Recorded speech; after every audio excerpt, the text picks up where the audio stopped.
चरागा, हर एक घर के लिए कहाँ चिराग मयसर नहीं शहर के लिए। मेरी ज़ुबान से निकली तो सिर्फ नज़्म बनी, तुम्हारे हाथ में आई तो एक मशाल हुई। दुनिया ने यूँ तो बहुत शायर देखे, लेकिन दुष्यंत कुमार एक ऐसे शायर जिन्होंने जब शेर कहे तो वे आवाज़ बने समाज के हर किसी वर्ग की। उनके शेर आज भी किसी मशाल की तरह हमें रास्ता दिखा रहे हैं। सूर्य का स्वागत। आंगन में काई है, दीवारें चिकनी हैं, काली हैं, धूप से चढ़ा नहीं जाता है। ओ भाई सूरज, मैं क्या करूं, मेरा नसीबा ही ऐसा है। खुली हुई खिड़की देखकर तुम तो चले आए, पर मैं अंधेरे का आदि, अकर्मण्य, निराश, तुम्हारे आने का खो चुका था विश्वास। पर तुम आए हो तो स्वागत है, स्वागत घर की इन काली दीवारों पर। और कहाँ? हाँ, मेरे बच्चे ने खेल खेल में ही यहाँ काई खुरच दी थी। आओ यहाँ बैठो और मुझे मेरे अभद्र सत्कार के लिए क्षमा करो। देखो, मेरा बच्चा तुम्हारा स्वागत करना सीख रहा है। दुष्यंत जी का जन्म गांव में हुआ था, नाम राजपुर नवादा, जो जिला बिजनौर में है। उनके पिता जमींदार थे और शेर व शायरी के शौकीन थे। माता जी गृहिणी थी। उनकी जो प्रारंभिक शिक्षा है वो गांव में ही हुई। उसके बाद वो अपने बड़े भाई के साथ पढ़ने के लिए मुजफ्फरनगर चले गए, प्राइमरी। और वहाँ पर ये एक बहुत बड़ा हादसा हुआ जिसने उनकी ज़िंदगी को बहुत प्रभावित किया। उनके जो बड़े भाई, जो एक्सट्रीमली टैलेंटेड थे, वो एक राज्य स्तर की डिबेट कंपटीशन जीत के लौट रहे थे। और उनका जब वो लौटे तो उनका पूरा स्कूल उनके स्वागत के लिए स्टेशन आया हुआ था। तो बहुत एक्साइटेड थे। उन्होंने झांका, बाहर झांक रहे थे तो सिग्नल से टकराया और उनकी डेथ हो गई। और इस पे उन्होंने जो है एक छोटी सी कहानी भी लिखी है। उस उम्र में उन्हें कहानी लिखी। खैर, तो उसके बाद फिर वो वहाँ नहीं रहे। उसके बाद वो चले गए नेहटौर पढ़ने के लिए। और नेहटौर इसलिए एक लैंडमार्क शहर है कि चूँकि उनकी जो काव्य यात्रा है वो नेहटौर से शुरू होती है। उनकी जो प्रारंभिक जो कविताएं हैं वो सारी उन्होंने नेहटौर में लिखी हैं। जो जाहिर है उस उम्र में जो प्रेम होते हैं, जो कच्ची उम्र के प्रेम, उसके ऊपर सारी ज़्यादा प्रेम की रचनाएं हैं। पर ऐसा नहीं है कि उसमें दूसरी चीज़ें नहीं हैं। उसके अंदर जो है उसी समय जब महात्मा गांधी का मर्डर होता है तो उस मर्डर के ऊपर भी उन्होंने बहुत ही हृदय स्पर्शी कविताएं लिखी हैं। और सामाजिक बोध भी उसमें नजर आता है उनकी कुछ कविताओं के अंदर। हालांकि वो प्रारंभिक दौर है एक उनकी काव्य यात्रा का। उसके बाद फिर वो चंदौसी गए। चंदौसी से उन्होंने अपना इंटर किया और चंदौसी तक आते आते तो he had become a reasonably well known poet. मंच पे जाने लगे थे और सुंदर थे ही, और उनकी आवाज़ भी बड़ी अच्छी थी। तो लोकप्रियता हासिल करने में ज़्यादा वक्त नहीं लगा। और मज़े की बात यह है कि उस समय उन्होंने एक पत्रिका का संपादन किया वहाँ पर, जब वो अपने मतलब इंटर में थे। कॉलेज में पहुँचने से पहले वो एक पत्रिका का संपादन कर रहे थे वहाँ पर। खैर, वो पूरा किया। उसके बाद जो है तब तक गीतों में अपना नाम बना चुके थे। और फिर वो जाते हैं इलाहाबाद। और इलाहाबाद की जो फिज़ा थी वो तो it was hub of literary activities. वहाँ सभी थे। वहाँ पंत थे, निराला थी, महादेवी थी, फिर आप थे, और फिर अगले उसमें शाही थे, धर्मवीर भारती थे, फिर धीरेन्द्र वर्मा जी उनके गुरुओं में। तो ऐसे बहुत मतलब अजित कुमार भी उस दौर में थे जो मुझे नाम याद आ रहे हैं, और भी बहुत सारे बड़े बड़े साहित्यकार। तो वहां जाकर एक जो एक इतने सारे साहित्यकारों से जो उनका विमर्श हुआ, उस विमर्श ने उनको नए सिरे से काव्य के बारे में और काव्यगत विधाओं के बारे में, दूसरी उनके बारे में सोचने पे मुझे लगता है कि उन्हें उनकी सोच को प्रभावित किया होगा। और एक बहुत बड़ी चीज़ जो हुई वहाँ पर कि उनके जो इमीडिएट, जो बहुत ही क्लोज फ्रेंड्स थे, उसमें कमलेश्वर जी थे और उसके अंदर मार्कंडी जी थे। दोनों कहानीकार थे ये कवि थे और ये कहानीकार, वो दोनों उनके मित्र कहानीकार थे। और पर इनके किस तरह से इनका वैचारिक आदान प्रदान होता रहता था, विमर्श होता रहता था, ये इस बात से साफ होता है कि हिंदी कहानी पर जो नई कहानी की जो पूरा ट्रेंड शुरू हुआ था, उसके ऊपर पहला आलोचनात्मक लेख वो दुष्यंत कुमार का है। नई कहानी को नई कहानी का नाम देने का जो काम है वो दुष्यंत कुमार ने किया। ये बहुत बहुत बड़ी घटना थी उस समय, कि उस समय के सारे कहानीकारों की रचनाओं को एनालाइज करके और एक नए ट्रेंड को डिसाइफर करना और फिर उसको एक नया नाम देना। उस समय हिंदी आलोचक, हिंदी कथा आलोचक, जो मैं नाम नहीं लूंगा, जो बहुत बड़े आलोचक के रूप में बाद में उभरे, तब तक उनका आलोचना के क्षेत्र में कुछ आता पता नहीं था। उससे पहले ये जो है ये लेख आ चुका था। खैर, तो उन्होंने ये मैं बता रहा था कि माहौल उस समय कैसा था। वहाँ संस्थाएं ऐसी थी जहाँ पर ये नियमित विचार विमर्श हुआ करते थे। और उसी समय दुष्यंत जी ने जो है ऑल इंडिया रेडियो में प्रोग्राम देने भी शुरू कर दिए थे। फिर खैर वहाँ उन्होंने अपना एमए किया। एमए करने के बाद जो है फिर वो एमए करने के बाद अब ये नौकरी की जो वो होती है, उसके सिलसिले में वो किरतपुर में उन्होंने जाके पढ़ाया भी एक इंटर कॉलेज में, जिसके ऊपर उनका उपन्यास आधारित है, छोटे छोटे सवाल। और फिर उसके बाद वो मुरादाबाद गए, उन्होंने वहाँ से बीटी किया, जिसे बीएड कहते हैं। तो मेरे ख्याल से एक बैकअप अरेंजमेंट की तरह रहा होगा, क्योंकि बीएड करने का कोई मतलब नहीं था, पर उन्होंने वो किया। पर मुझे लगता है कि कैसे चीज़ें व्यक्ति को प्रभावित करती हैं, कि उस दौर में जब वो इलाहाबाद में थे, बाद में हम गज़लों पे बाद में आएंगे, पर उस समय देखिए, उस समय जब मुरादाबाद में थे तो जिगर मुरादाबादी का वो बिल्कुल अंतिम साल था। वही मतलब जिगर शायद 60 में डेथ हुई है और ये 58-59 में पहुंचे हैं। तो वहाँ पर जिगर का इन्होंने जलवा देखा होगा। और वहाँ पर जो है फिराक गोरखपुरी इलाहाबाद में थे, तो फिराक का इन्होंने जो है वो देखा होगा। तो इन्होंने गज़लें लिखनी जो है वो वहीं से शुरू कर दी थी।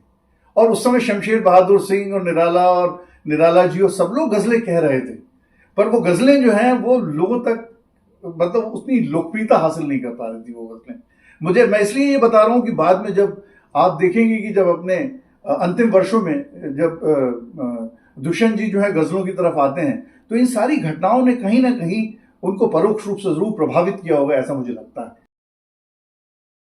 यहाँ दरख्तों के साए में धूप लगती है, चलो यहाँ से चलें और उम्र भर के लिए। वो मुतमईन है कि पत्थर पिघल नहीं सकता, वो मुतमईन है कि पत्थर पिघल नहीं सकता, मैं बेकरार हूँ आवाज़ में असर के लिए। ऐसे मुतअद्दिद अशार दुष्यंत कुमार साहब के जो मुझे ज़ुबानी याद हैं और मेरे हाफ़ज़े में नक्श होकर रह गए हैं। दुष्यंत साहब के हवाले से जो गज़ल ने एक मुनफरिद लहजा, एक नया डिक्शन पैदा किया, एक नया आहंग पैदा किया, वो वाक़तन उन्हीं का हिस्सा था। वो किसी रेल सी गुज़रती है, मैं किसी पुल सा थरथराता हूँ, एक जंगल है तेरी आँखों में, मैं जहाँ राह भूल जाता हूँ। दुष्यंत साहब को पढ़ना अपने आप में एक ट्रीट है, एक जश्न है, एक आनंद की प्रकाष्ठा है। एक वाक़या मुझे याद आता है कि जब मैं 14-15 सालों की उम्र में शेर कहना सीख रहा था, तो हमारे यहाँ बुढ़ाना में कुछ साहित्यिक गोष्ठियाँ, नशिस्तें हुआ करती थीं, जिसमें किसी बड़े शायर का कोई पंक्ति, कोई मिसरा दिया जाता था और जिस पर शेर कहने के लिए कहा जाता था। तो उसी दौरान दुष्यंत साहब का एक मिसरा दिया गया कि वो मुतमईन है कि पत्थर पिघल नहीं सकता, मैं बेकरार हूँ आवाज़ में असर के लिए। तो इसका सानी मिसरा कि मैं बेकरार हूँ आवाज़ में असर के लिए, इसको गिरह करना था। उस वक्त मेरी उम्र रही होगी 15-16 साल। तो अचानक पता नहीं क्यों मुझे ये अंदर से तहरीक हुई, ये एहसास जागा कि शायद मैं भी इस मिसरे को गिरह कर सकता हूँ। तो गिरह तो नहीं हो पाया, अलबत्ता उसी काफ़िया रदीफ़, उसी बहर में एक शेर मैंने कहा जो मेरी ज़िंदगी का पहला शेर था। वो फूल बन के मेरे पास ही महकता रहा, मैं सोचता ही रहा अपने हमसफ़र के लिए। तो दोस्तों, ये मेरी ज़िंदगी का पहला शेर था, पहला कपलेट। और मैं इस बात से बड़ी सादत, बड़ी खुशगवारी महसूस करता हूँ। मैं इस बात को लेके बहुत खुश होता हूँ कि मेरी ज़िंदगी का पहला शेर, मेरा पहला कपलेट, उसकी तहरीक मुझे दुष्यंत कुमार साहब की गज़ल से मिली, उनके शेर से मिली। तो दुष्यंत मेरे बहुत बहुत पसंदीदा शायर हैं। नई कविता में उनका पहला संग्रह जो है 1957 में आता है, सूर्य के स्वागत के नाम से। और सूर्य का स्वागत इसलिए लैंडमार्क है, और तकरीबन उनको ये जो पहला काव्य संग्रह है, ये बिल्कुल रातों रात उन्हें बहुत बड़ी प्रसिद्धि दिलाता है। जैसे बाद में गजलों ने दिलाई, वैसे ही रातों रात सूर्य के स्वागत ने, बिल्कुल जैसे बायरन को रातों रात प्रसिद्धि मिली थी, लोग कहते हैं तकरीबन वैसे ही उसने दिखाई। और उसका सबसे बड़ा कारण ये रहा कि उस समय जबकि लोगों का आज़ादी के इतने कम समय के बाद एक मोहभंग सा होने लगा था, और उससे एक दौर की जो प्रयोगवादी कविता थी, उसके जो सुर थे बड़े आत्मवादी और बड़े निराशावादी किस्म के थे।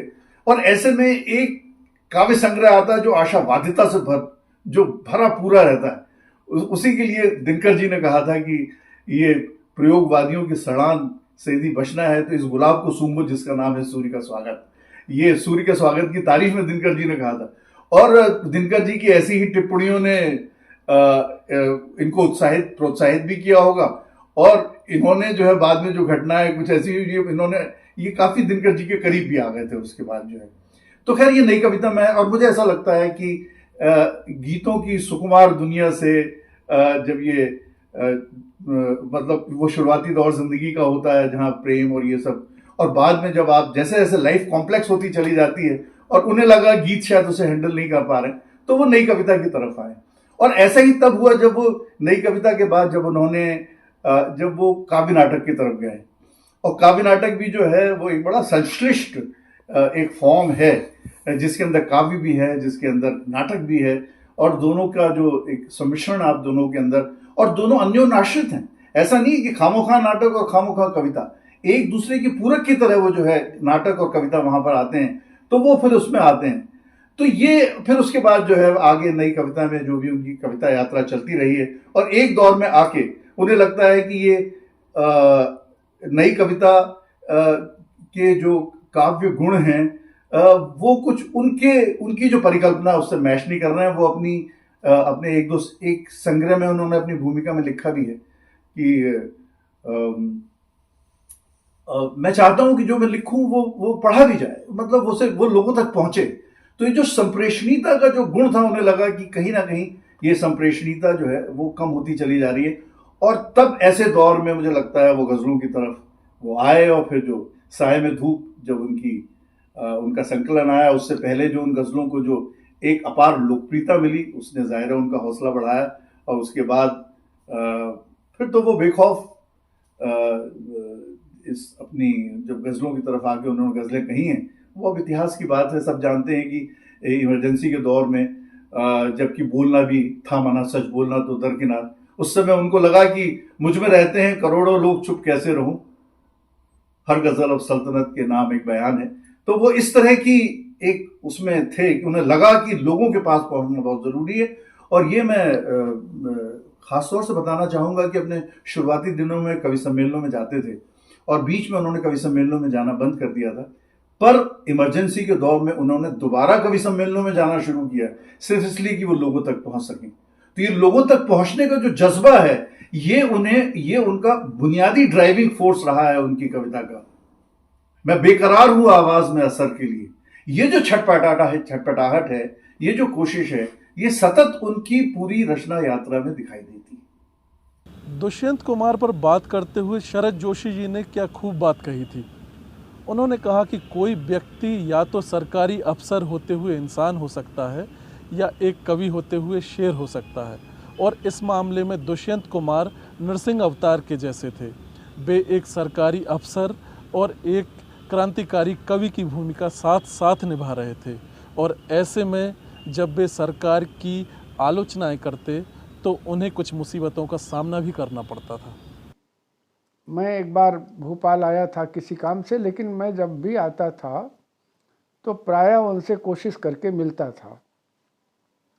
और उनके प्रति मेरे मन में एक आकर्षण हो गया था, क्योंकि मेरे काव्य पाठ की अध्यक्षता वो कर ही चुके थे।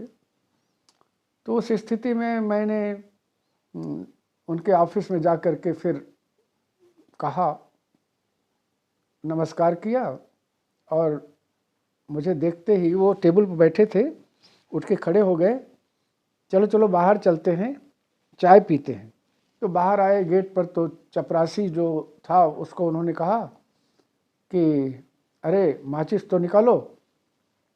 फिर उन्होंने अपनी सिगरेट निकाली और सिगरेट जलाई और फिर उससे कहा कि जाओ 3 कट ले आओ। तो उस वक्त मैं विदिशा में कट वट नहीं सुनता था, क्योंकि ये मुहावरा भोपाल का ही था, तो मैं समझ तो नहीं पाया। फिर बाद में मैंने अनुमान किया कि कट का मतलब क्या है, तो बाद में देखा कि वो 3 चाय कट लेके आ रहा है।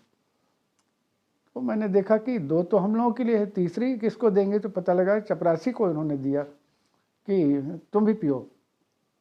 माने उनकी उदारता इस तरह की थी, तो उसको भी उन्होंने पिलाया।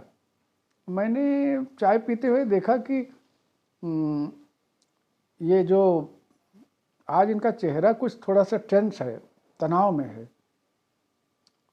तो ये बात मेरे मन में रही, तो मैंने पूछ लिया कि आज आप मुझे कुछ टेंस दिख रहे हैं, क्या बात है। तो उन्होंने कहा कि अरे यार, वो फ़खरुद्दीन अली है ना, वो इस तरह बोला करते थे कि वो राष्ट्रपति अपना, वो गया था वहाँ, BBC वालों ने उससे सवाल पूछ लिया कि आजकल आपके यहाँ ऐसी गज़लें लिखी जा रही हैं, और एक गज़ल जो है ऐसी भी लिखी गई है कि आज गुड़िया की कई कठपुतलियों में जान है, एक शायर ये तमाशा देखकर हैरान है, खास सड़कें बंद हैं सारी मरम्मत के लिए, ये हमारे वक्त की सबसे सही पहचान है।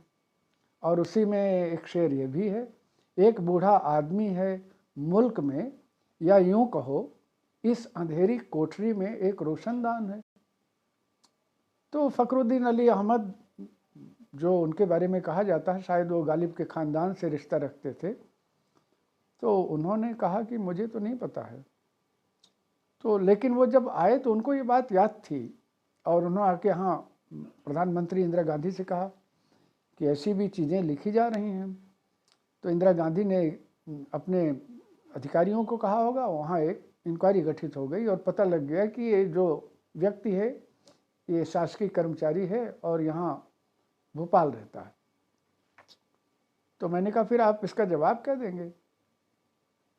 तो उन्होंने हल्का सा मुस्कुराते हुए कहा कि साले मुझे बेवकूफ़ समझते हैं,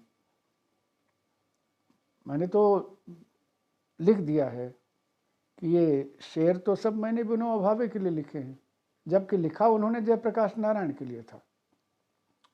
तो इस तरह की उनकी माने जो उसको कहते हैं इंट्यूशनल माने नॉलेज के साथ साथ जो उनकी प्रत्युत्पन्न मतित्व थी, माने एकदम तत्काल हाजिर जवाब और चीज़ों को तत्काल उससे निपट लेने की जो कला थी उनकी, वो उनके पास थी बहुत ज़बरदस्त, और वो कभी अपना धैर्य नहीं खोते थे। तो इस तरह का उनका व्यक्तित्व था और जीवन भी उसी तरह वो जीते थे। मैंने वो खतरों को मोल लेने की कला ही उनको नहीं आती थी, ये उनके स्वभाव में था। दुष्यंत कुमार का जीवन किसी बड़े से कैनवस के जैसा था। इसमें संघर्ष, सौंदर्य, वैभव, ऐश्वर्य जैसे हर रंग को देखा जा सकता है। उन्होंने अपनी ज़िंदगी को क्या खूब जिया, और उनकी ज़िंदगी के हर रंग को हम उनके साहित्य में देख सकते हैं। क्योंकि मुझे नहीं लगता कि हिंदी में प्राइवेट कॉलेजेस को लेकर और उनके अंदर जो चलने वाली राजनीति है, उनके अंदर जो चलने वाला पूरा सिस्टम है, उसको लेकर कोई दूसरा उपन्यास याद करना शायद मुश्किल होगा, जितना छोटे छोटे सवाल। और दुष्यंत के गद्य में एक जो सबसे बड़ी ताकत है वो उनके कवि की ताकत है, यानी वो इतना काव्यात्मक गद्य है, उसमें एक तरह की कविता भी है। तो ये एक महत्वपूर्ण बात है कि दुष्यंत के गद्य को भी देखा जाना चाहिए जब उनकी कविता को देखते हैं। कविता के अलावा उन्होंने एक और महत्वपूर्ण काम किया कि एक बड़ा नाटक उन्होंने लिखा। एक कंठ विश्वाई नाटक जब मैंने किया तो एक तो इस नाटक को अंधा युग के समकक्ष माना जाता है, और लगभग इस नाटक में एक खास बात है कि ना ये गद्य है और ना ही पद्य है। तो अभिनेता को जब करना होता है इस नाटक को, तो उसको करने के लिए एक अलग से परिश्रम, एक अलग संवाद अदायगी करनी होती है। तो एक अलग तरीके से लिखा हुआ नाटक, और जो कि आपके उस समय किसान आंदोलन, जो युद्ध की घटनाएं हो रही थी, उसके विरोध में एक तरह से नाटक ये लिखा गया था कि युद्ध जरूरी नहीं है, उसका रास्ता कुछ और निकाला जा सकता है, कुछ तरीके निकाले जा सकते हैं। तो दुष्यंत कुमार ने जो लिखा है उस नाटक को, तो उसको एक आम नागरिक के हिसाब से हमें सोचना चाहिए, उस हिसाब से उन्होंने लिखा है, उसकी बातों को सामने तक पहुंचाने के लिए लिखा है। दुष्यंत कुमार जी एक अच्छे गज़लकार, रचनाकार हैं, और उनका नाटक करने में मुझे जो अलग अनुभव हुआ, मैंने जो भी नाटक किए, फोक किए हैं या रियलिस्टिक अभिनय किए हैं, लेकिन ये एक अलग तरह का नाटक था। पौराणिक काल के माध्यम से वर्तमान स्थितियों को रेखांकित करने वाला नाटक था। तो इस नाटक को जब मैंने किया, तो आज वर्तमान परिस्थितियों में एक कंठ विषपाई की स्थितियां हैं। आज भी वो स्थितियां हैं कि युद्ध हो रहे हैं, संग्राम हो रहा है, पर्सनल ईगो को लोग लड़ते हैं लोग, जबकि ये नहीं होना चाहिए।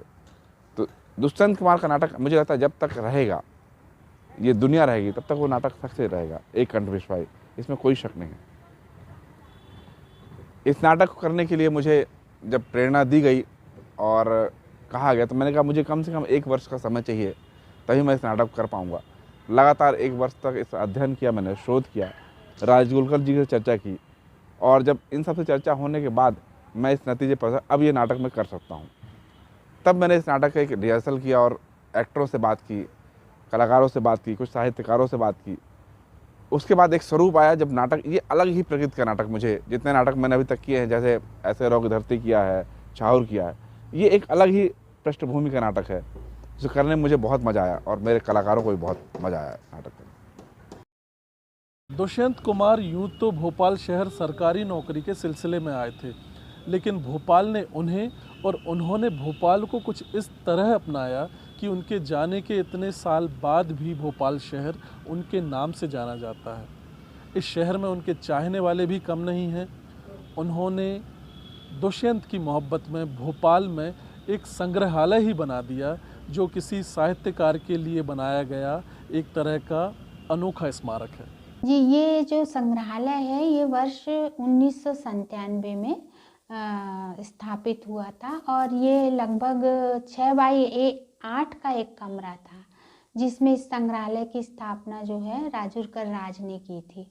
ये हमारे घर का एक हिस्सा था, और चूँकि राजुरकर राज जी ने जो है दुष्यंत कुमार जी के एक कंठ विषपाई पे लघु शोध किया था, तो वो उस लघु शोध को करते हुए उनके इतने दीवाने हो गए थे कि फिर उन्होंने इस संग्रहालय की स्थापना का विचार किया, और उसमें उनके दुष्यंत जी के परिवार का बहुत बड़ा सहयोग हमें मिला, बहुत सी सामग्री हमें मिली, और इस तरह से ये संग्रहालय शुरू होने के बाद लगभग 2004 में इसे एक शासकीय आवास आवंटित हुआ, जो स्वर्गीय श्री बाबूलाल गौर, जो मध्य प्रदेश के मुख्यमंत्री थे, उन्होंने बड़े सहर्ष और उदारता के साथ हमें दिया, और ये संग्रहालय वहाँ वर्ष 2018 तक रहा। बाद में स्मार्ट सिटी की जद में आने पर ये संग्रहालय अब यहाँ E115/21 में संचालित हो रहा है, और इस संग्रहालय को लगभग 27 वर्ष हो गए हैं। और ये बड़ी खुशी की बात है कि जो लोग इस संग्रहालय को देखने आते हैं वो ये मानते हैं कि ये संग्रहालय अपने आप में यूनिक है। ये संग्रहालय जो है इसका 27 वर्षों का सफ़र रहा, और इसमें जब वर्ष 2023 में राजुरकर जी नहीं रहे, उसके बाद से एक बहुत बड़ा शून्य आ गया था। लोगों को लगने लगा था कि अब इस संग्रहालय का क्या होगा, कैसे होगा।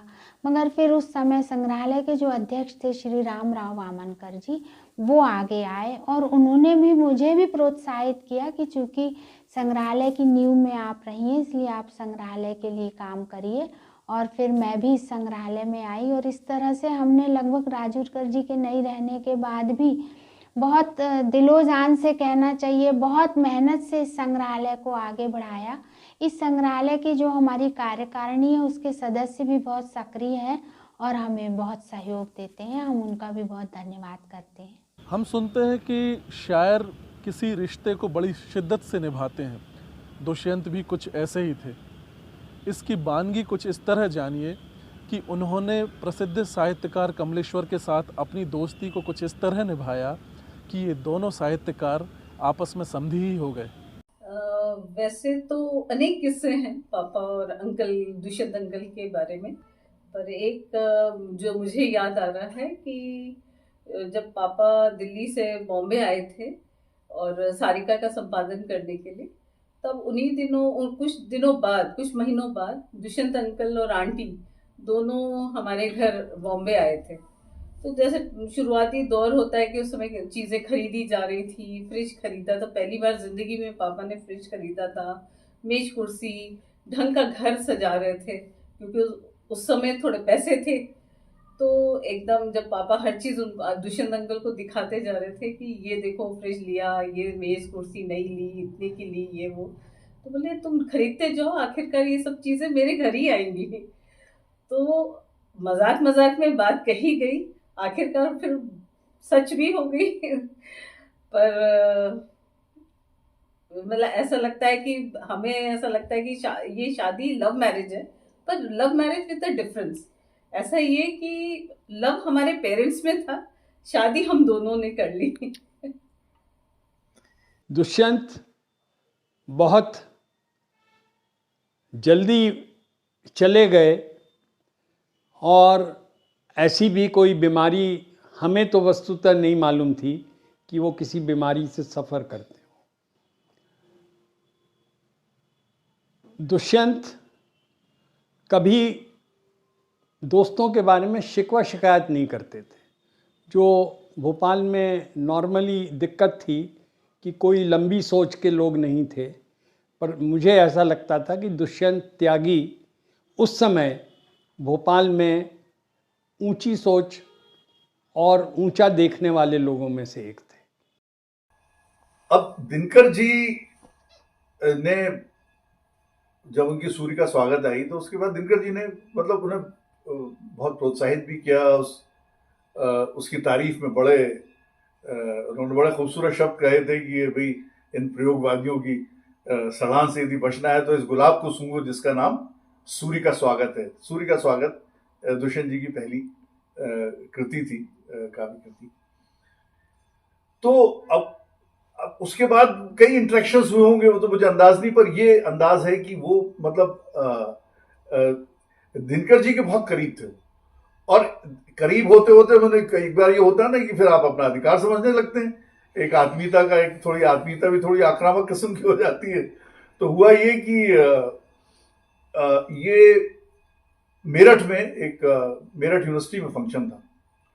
तो वो जो आयोजन कर रहे थे उसका, तो उन्होंने दुष्यंत जी से संपर्क किया कि हम चाहते हैं कि भाई दिनकर जी उसके अंदर आ जाएं मुख्य अतिथि के रूप में। तो उन्होंने कहा अरे हाँ भाई, मैं दिनकर जी से बात कर लूंगा, मैं उन्हें ले आऊंगा।